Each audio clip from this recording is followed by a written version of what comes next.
Hello everyone, welcome to my channel. समाज से संबंधित महत्वपूर्ण प्रश्नोत्तर है जो कि 25 मल्टीपल चॉइस क्वेश्चन है।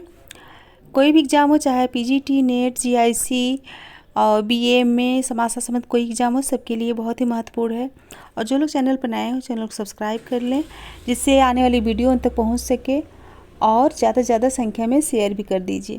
तो चलिए आज का पहला क्वेश्चन देखते हैं। पहला क्वेश्चन है, हेगल के अनुसार समाज में द्वंद्वात्मक तर्क का सही क्रम क्या है? ऑप्शन है संश्लेषण, वाद, प्रतिवाद। निम्नलिखित कूट में से सही उत्तर का चयन कीजिए। कूट क्या है? ए में है दूसरा तीसरा पहला, और बी में है पहला दूसरा तीसरा, और सी में है पहला तीसरा दूसरा, और डी में है तीसरा दूसरा पहला। इसमें राइट आंसर पता है? तो इसमें राइट आंसर होगा ऑप्शन ए, दूसरा तीसरा पहला। यानी कि पहले क्या होगा? वाद, फिर होगा प्रतिवाद, फिर होगा संश्लेषण। हीगल के अनुसार अनुभव का परिभ्रमण स्वयं यथार्थ द्वारा संचालित एक तरह के तर्कसंगत वाद विवाद को निरूपित करता है, जिसके अंतर्गत तार्किक थीसिस वाद का विरोध तार्किक एंटीथीसिस प्रतिवाद द्वारा होता है, जो अंततः एक उच्चतर संश्लेषण या संवाद यानी सिंथेसिस की असमाप्त गतिमयता को जन्म देता है। किसको जन्म देता है? असमाप्त गतिमयता को जन्म देता है।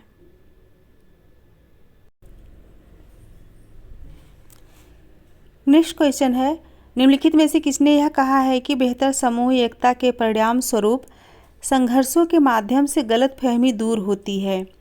क्या कहा है? बेहतर समूह एकता के परिणाम स्वरूप संघर्षों के माध्यम से गलतफहमी दूर होती है। ऑप्शन है समनर, डेहरनडॉर्फ, वेबर, सीमेल। तो इसमें राइट आंसर क्या होगा? तो राइट आंसर होगा ऑप्शन 4, सीमेल का कथन है। किसका? सीमेल।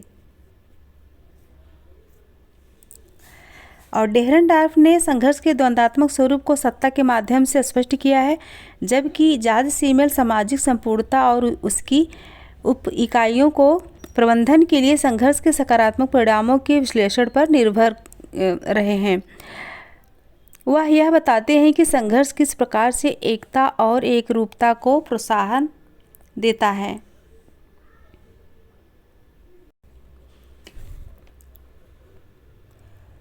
नेक्स्ट क्वेश्चन है, सूची 1 को सूची 2 के साथ सुमेलित कीजिए। पहला क्या है? सामाजिक संस्थाएं, और दूसरा है स्थान। सामाजिक संस्थाएं में कीबोर्ड्स में कुला, पोर्टलैंड बहुपद प्रथा है, और स्थान में New Guinea, Australia, Israel, Bharat, USA है। तो कीबोर्ड्स में जो है कहाँ पाई जाती है? तो यह जो है इजराइल में। और कुला कहाँ पे? तो कुला जो है ऑस्ट्रेलिया में। और पोर्टलैंड प्रथा यह जो है यूएसए में। और बहुपद प्रथा कहाँ पाई जाती है? तो ये जो है भारत में पाई जाती है। तो इम्पॉर्टेंट है, तो आप लोग अच्छे से मिला लीजिएगा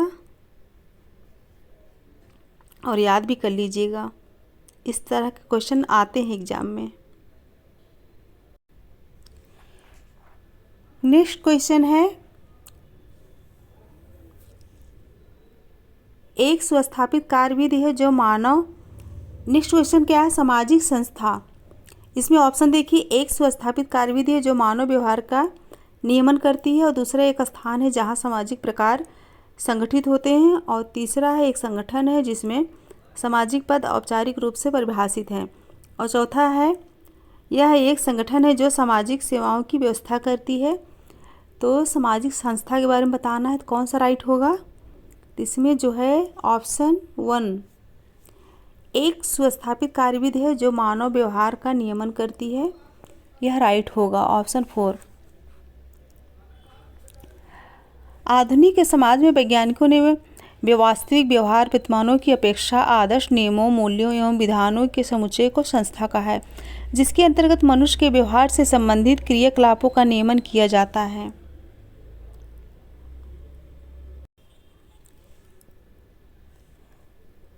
नेक्स्ट क्वेश्चन है, विलिंग सहोदराज विवाह का तात्पर्य है? ऑप्शन है मातृ संबंधी नातेदारी का आपस में विवाह, दंपति स्वजनों के साथ विवाह, समलिंगी सहोदरजों के बच्चों के मध्य विवाह, विषमलिंगी सहोदरजों के बच्चों में परस्पर विवाह। तो इसमें राइट क्या होगा? तो इसमें जो है ऑप्शन 4, विषमलिंगी सहोदरजों के बच्चों में परस्पर विवाह, यह राइट होगा। विलिंग सहोदरज विवाह प्रथा में परस्पर भाई बहनों के पुत्रों एवं पुत्रियों जैसे कि ममेरे फुफेरे का आपस में विवाह हो जाता है। भारत की गोंड, नायर आदि जनजातियों में इसका प्रचलन है। कहाँ पे है? गोंड और नायर आदि जनजातियों में इसका प्रचलन है।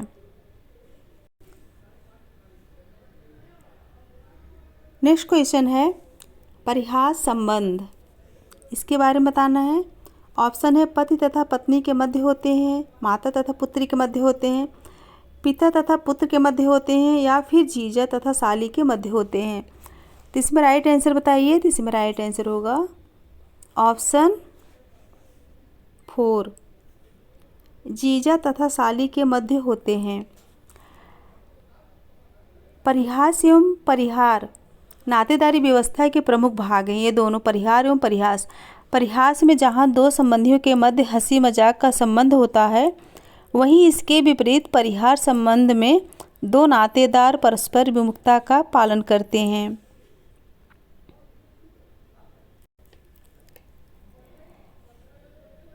नेक्स्ट क्वेश्चन है समाज में परिहार का अनुपालन किया जाता है। ऑप्शन है बड़ों के प्रति सम्मान प्रकट करने हेतु, विरोधियों के प्रति अप्रसन्नता व्यक्त करने हेतु, कुछ संबंधियों के मध्य लैंगिक संपर्क रोकने के उद्देश्य से, स्त्रियों की परिस्थिति के उत्थान हेतु। तो इसमें राइट क्या होगा? राइट आंसर बताइए। तो इसमें राइट आंसर होगा ऑप्शन 3, कुछ संबंधियों के मध्य लैंगिक संपर्क रोकने के उद्देश्य से क्या किया जाता है? समाज में परिहार का अनुपालन किया जाता है। फ्रेजर तथा फ्रायड परिहार का कारण क्या मानते हैं? निश्चित यौन संबंधों को मानते हैं, तथा कुछ विद्वान इसका संबंध जो है सांस्कृतिक तथ्य से जोड़ते हैं।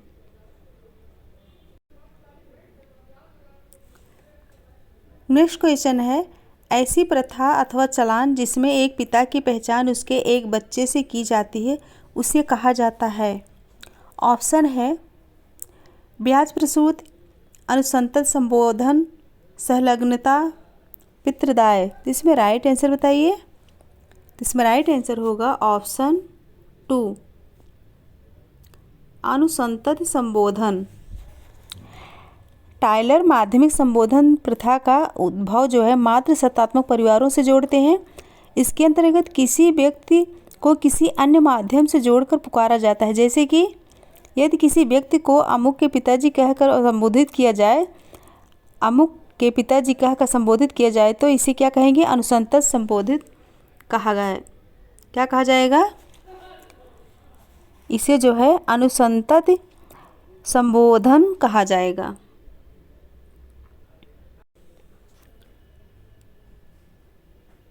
नेक्स्ट क्वेश्चन है निम्नलिखित में से कौन सा मुस्लिम समुदाय मातृवंशी है?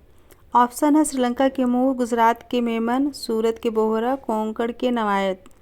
इसमें राइट आंसर क्या होगा? तो इसमें राइट आंसर होगा ऑप्शन 1, श्रीलंका के मूर। नेक्स्ट क्वेश्चन है पति स्थानिक निवास का तात्पर्य उस निवास से है जिसमें एक नवविवाहित दंपति, ऑप्शन देखिए, दुल्हन के माता पिता के साथ रहते हैं, दूल्हे के माता पिता के साथ रहते हैं, स्वतंत्र रूप से रहते हैं, दुल्हन की माँ के भाई के साथ रहते हैं। तो इसमें राइट आंसर बताइए। तो इसमें राइट आंसर होगा ऑप्शन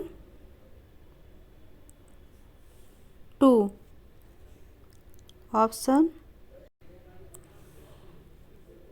ऑप्शन 2 राइट होगा, दूल्हे के माता पिता के साथ रहते हैं। यदि विवाहोपरांत वधू अपने वर एवं उसके माँ पिता के निवास स्थान पर जाकर रहने लगते हैं तो इसे पति स्थानिक निवास कहा जाता है। पितृवंशी संयुक्त परिवारों में प्रायः यही प्रथा प्रचलित है।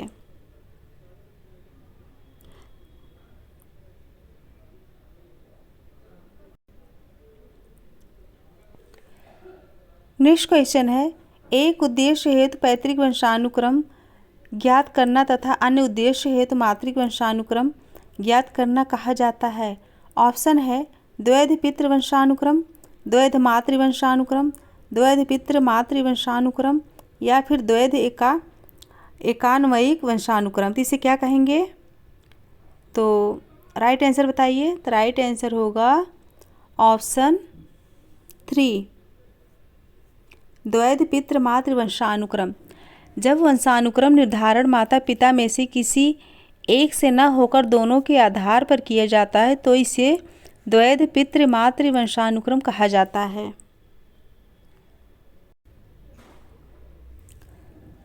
नेक्स्ट क्वेश्चन है, जिस परिवार का निर्माण विवाह तथा बाद में पैदा हुए बच्चों से हुआ है, इसकी निम्नलिखित में से कौन सा परिवार सही परिभाषा प्रस्तुत करता है? ऑप्शन है जन्ममूलक परिवार, प्रजनन परिवार, विस्तृत परिवार, संयुक्त परिवार। तो इसका राइट आंसर क्या होगा? तो इसका राइट आंसर होगा ऑप्शन 2, प्रजनन परिवार।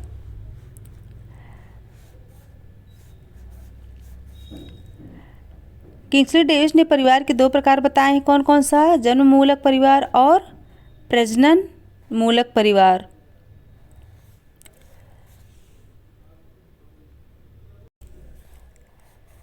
प्रथम परिवार में व्यक्ति जन्म लेता है, पलता बढ़ता है, जबकि दूसरे प्रकार के परिवार की स्थापना व्यक्ति स्वयं करता है। इसमें पति पत्नी एवं उनके अविवाहित बच्चे होते हैं। जन्म मूलक और प्रजनन मूलक जो है ये वार्नर का है। किसका है? वार्नर का है।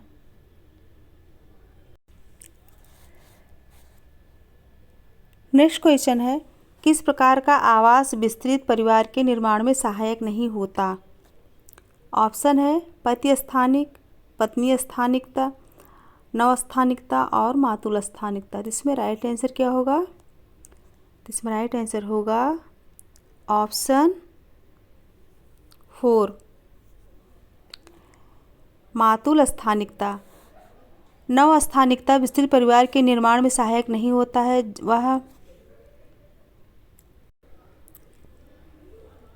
इसमें राइट आंसर होगा ऑप्शन 3, नवस्थानिकता। ये गलत है, ये गलत है, पति स्थान, ये तीनों गलत है।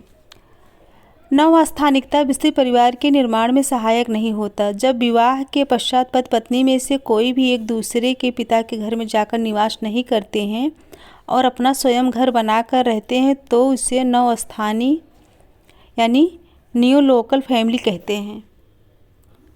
ऑप्शन 3 राइट होगा।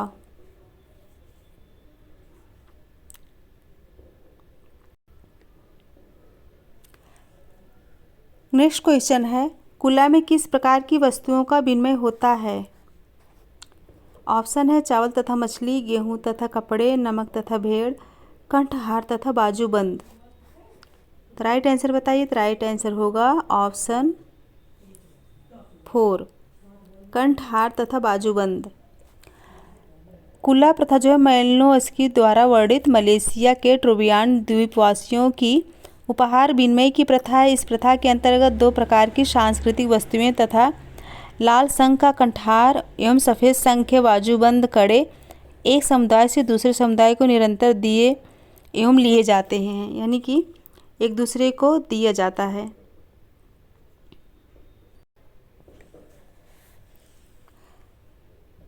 निम्नलिखित में से कौन एक पंथ का उदाहरण नहीं है?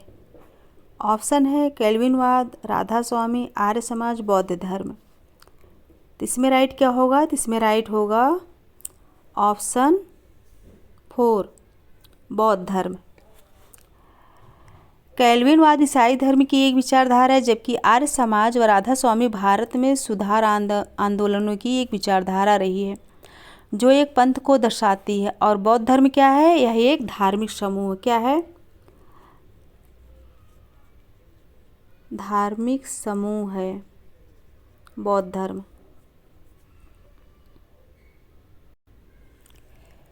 नेक्स्ट क्वेश्चन है, निम्नलिखित में से किसी एक धर्म में अनन्य तथा अद्वितीय मूल ग्रंथ नहीं है? ऑप्शन है यहूदी धर्म, ईसाई धर्म, हिंदू धर्म, इस्लाम। तो इसमें राइट आंसर क्या होगा? तो इसमें राइट आंसर होगा ऑप्शन 3, हिंदू धर्म। हिंदू धर्म क्या है? सनातन धर्म है, इसका कोई आदि अंत नहीं है और न ही इसका स्रोत के रूप में कोई अनन्य एवं अद्वितीय आदि मूल ग्रंथ है। विवेकानंद का कथन है कि अन्य धर्मों के समान हिंदू धर्म भिन्न भिन्न प्रकार के मतांतरों पर आधारित विश्वास से संबंधित नहीं है, वरन हिंदू धर्म प्रत्यक्ष अनुभूति अथवा साक्षात्कार का धर्म है। चाहे तो आप लोग लिख सकते हैं इसे। नेक्स्ट क्वेश्चन है, एक जादूगर एक गुड़िया जो उस व्यक्ति से मिलती जुलती है जिसे क्षति पहुंचाने का इरादा है, बुरा जादू फूंकता है। इस कृत्य को जादू के निम्नलिखित प्रकारों में से सर्वाधिक ढंग से किससे वर्णित किया जा सकता है? ऑप्शन है संक्रामक जादू, काला जादू, अनुकरणात्मक जादू या फिर पुरावर्ती जादू। तो इसमें राइट आंसर क्या होगा? इसमें राइट आंसर होगा ऑप्शन 3 अनुकरणात्मक जादू। सहानुभूतिक जादू का एक रूप अनुकरणात्मक जादू है जो इस मान्यता पर आधारित है कि इच्छित परिणाम को लेकर सांकेतिक रूप में की गई जादुई क्रिया समान प्रकार का प्रभाव पैदा कर सकती है और किसी व्यक्ति को नष्ट करने के लिए इसके पुतले, चित्र और मूर्ति को नष्ट करने की जादुई क्रिया का प्रचलन कई समाजों में पाया जाता है।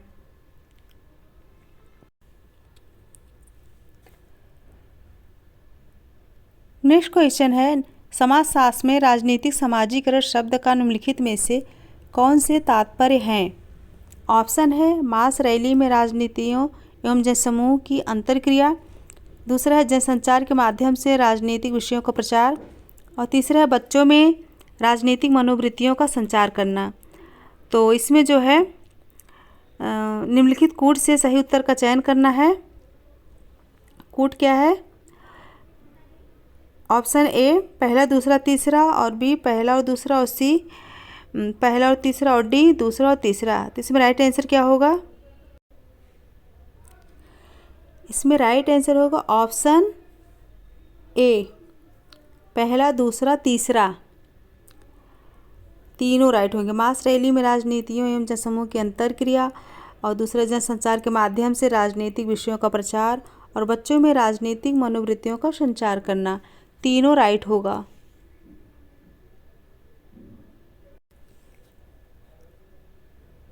नेक्स्ट क्वेश्चन है, निम्नलिखित में से बाजार अर्थव्यवस्था की प्रमुख विशेषताएं कौन सी हैं? ऑप्शन है संस्थागत मानदंड, सभी समाजों में सर्वव्यापी, वस्तुओं एवं सेवाओं के विनिमय की व्यवस्था, विशेषकृत आर्थिक प्रकार। ऑप्शन निम्नलिखित कूट में से सही उत्तर का चयन कीजिए। ऑप्शन है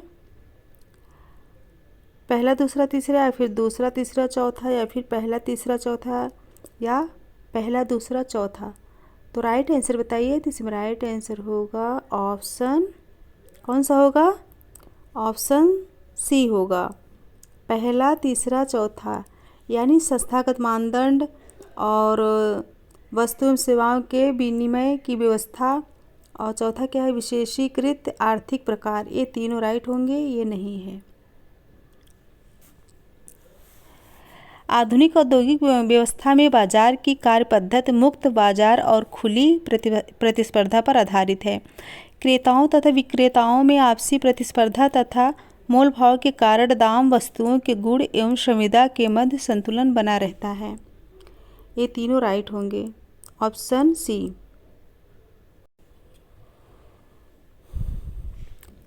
नेक्स्ट क्वेश्चन है, निम्नलिखित में से सरल समाजों की राजनीति की एक विशेषता कौन सी है? क्या पूछा गया? सरल समाजों की राजनीति की एक विशेषता कौन सी है, कौन सी नहीं है पूछा गया है। कौन सी नहीं है?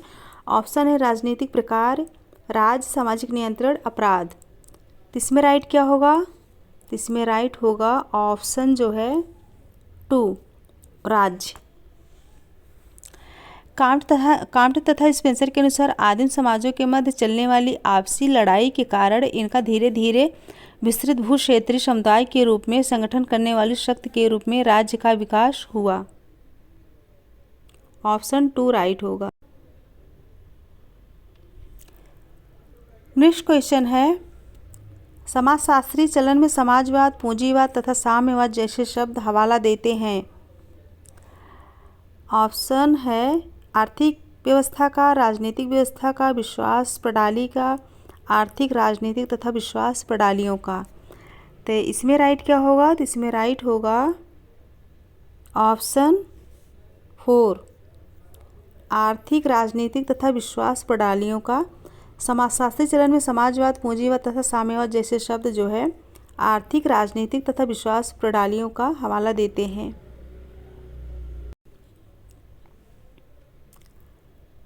नेक्स्ट क्वेश्चन है, निम्नलिखित में से दबाव समूह के लिए कौन सा कथन सही नहीं है? सही नहीं है पूछा गया है, इस पर ध्यान देना है। ऑप्शन है राजनीतिक समूह है, यह विशिष्ट हितों को बढ़ावा देते हैं, या चुनाव लड़ते हैं, या जटिल समाजों में पाए जाते हैं। तो इसमें राइट आंसर क्या होगा? तो इसमें राइट आंसर होगा ऑप्शन 3, यह चुनाव लड़ते हैं। दबाव समूह समान आर्थिक हित वाले व्यक्तियों का समूह है जो सरकार के विभिन्न अंगों, व्यवस्थापिका, प्रशासन एवं न्यायपालिका के निर्णयों तथा क्रियाओं को प्रभावित करने की चेष्टा करते हैं।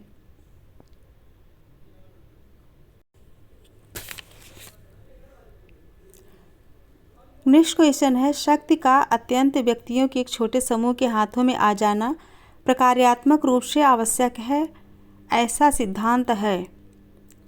ऑप्शन है अल्पतंत्र का लौह नियम, अभिजन संचलन, फासिस्टवाद, संरचनाकरण सिद्धांत। इसका राइट आंसर बताइए। इसका राइट आंसर होगा ऑप्शन 1, अल्पतंत्र का लौह नियम। रॉबर्ट मिचेल्स ने इसका सूक्ष्म विश्लेषण किया है कि कैसे अल्पतंत्र लोकतंत्र का मुखौटा लगाकर सारी शक्तियों पर एकाधिकार कर लेता है, अर्थात अंततः शक्ति एक छोटे से समूह के पास आ जाती है। यह किसके अनुसार था? Robert Mitchell.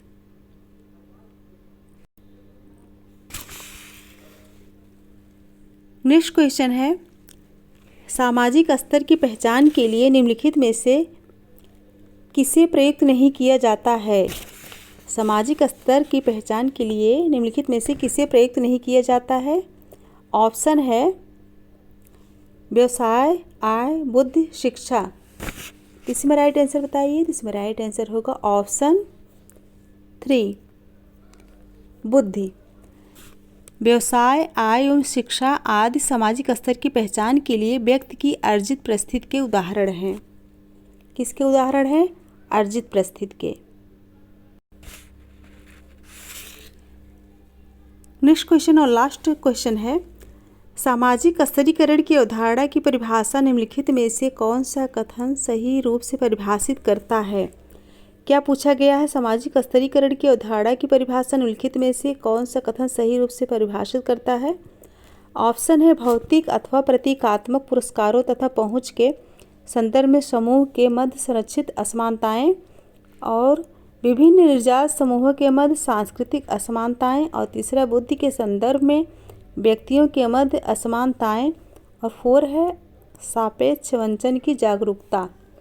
तो इसका राइट आंसर बताइए। तो इसका राइट आंसर होगा ऑप्शन 1, भौतिक तथा प्रतीकात्मक पुरस्कारों तक पहुंच के संदर्भ में समूह के मध्य संरक्षित असमानताएं, यह राइट होगा। गुडे के अनुसार वह पद्धति जिससे संसाधनों और पुरस्कारों का वितरण और इनका एक पीढ़ी से दूसरी पीढ़ी में हस्तांतरण होता है, उसे सामाजिक स्तरीकरण कहते हैं। फ्रेंड्स, 25 क्वेश्चन थे, और अगर पसंद आए तो लाइक ज़रूर कीजिएगा और ज़्यादा से ज़्यादा संख्या में शेयर कीजिए। और वीडियो देखने के लिए बहुत बहुत धन्यवाद। Thank you so much everyone. इसी तरह से बने रहिए।